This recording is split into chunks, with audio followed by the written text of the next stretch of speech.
Welcome back to our channel, and today's topic is all about World War II in the Philippines. What's going on during the World War II in 1941 until 1944? Well, here is the Japanese plans. The plan is to occupy Philippines as part of their plan of the Great East Asia War. Had three objectives: prevent prevent use of the Philippines as an advantage or advanced base of American forces.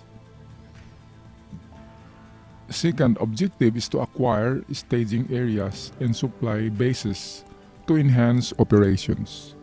Number 3, to secure communication lines from Japanese home island. If you can notice, guys, on this map, the Philippines is just near Formosa and Formosa to Japan. So they can secure communication lines from Japanese home right here from the Philippines. So the Philippines is one of the most strategic island in the Pacific,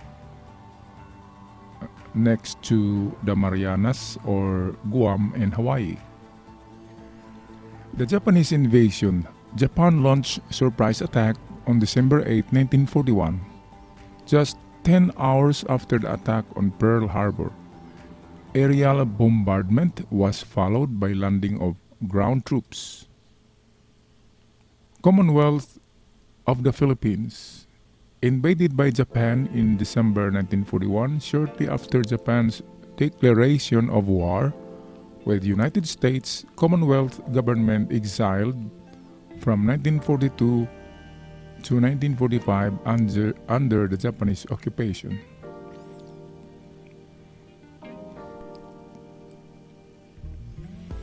U.S. defenses recalled MacArthur to active duty, named him commander of the U.S. forces in the Far East, or USAFE.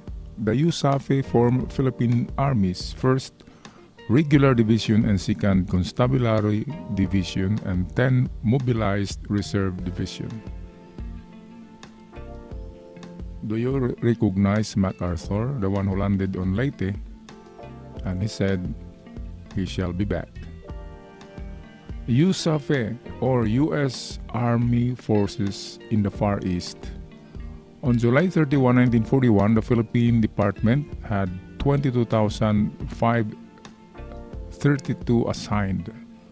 Half of whom were Filipinos. MacArthur recommended the reassignment of the department commander, Major General George Grenert, in October 1941.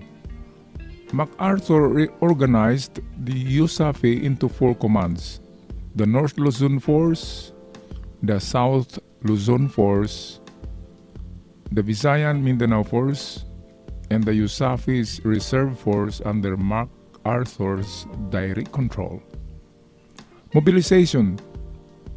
The mobilization plans called for induction of 10 reserve division between September 1 and December 15, 1941. The most crucial equipment shortfalls were in rifles and division light artillery. MacArthur requested 84,500 M1 Garand rifles to replace the World War I in fields. Defeat and retreat. U.S. and Filipinos suffered 2 defeats from the Battle of Bataan and Battle of Corregidor. U.S. and Filipinos surrendered to the Japanese and takes as a POWs, that's the prisoner of war. The defeat was the beginning of the 3.5 years of harsh treatment for the Allied survivors, including the Bataan Death March and the prison camps, hell ships used for labor in mines and factories. MacArthur ordered to retreat in Australia, famous for his last words, "I came out of Bataan and I shall return." U.S. in the Philippines, under command of General Douglas MacArthur, suffered many ground and naval losses. Resupply from U.S. of ground force is impossible. MacArthur forced to leave.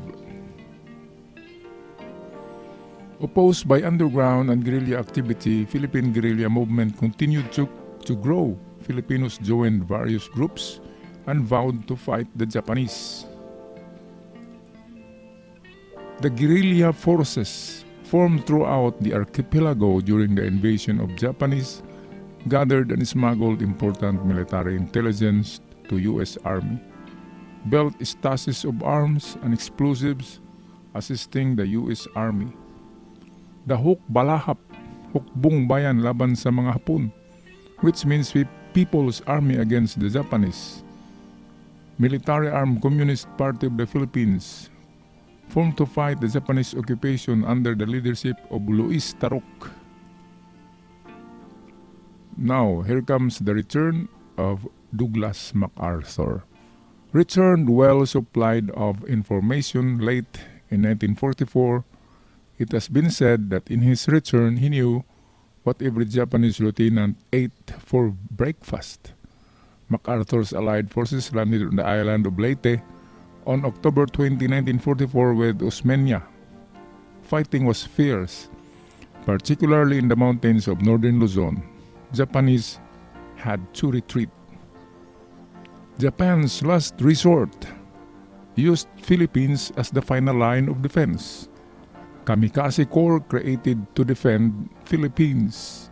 Guerrilla forces averted a big disaster for Japanese. Philippines aftermath. Filipino-American resistance lasted for 3 months. An estimated 1 million Filipinos had been killed, a large portion or proportion during the final months of the war, and Manila was extensively damaged.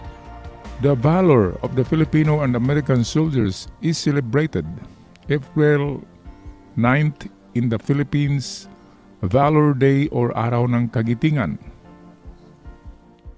Alright class, here are the questions for you to answer on a piece of white bond paper and send it to our Google Classroom or to our Google email. Let's go to number 1 question. How did World War II affect the Philippines? Why was the Philippines important in World War II for the Japanese? Who did the Philippines side with in World War II? Or make that, who did the Philippines side in the World War II? What are some history questions? Who won the World War I? Why did the US want the Philippines? What year was the war in the Philippines? Who are the Philippines' allies? Did Germany invade Philippines? Why did the Japanese want the Philippines? What Japan did to the Philippines during the World War II, 1941-1945?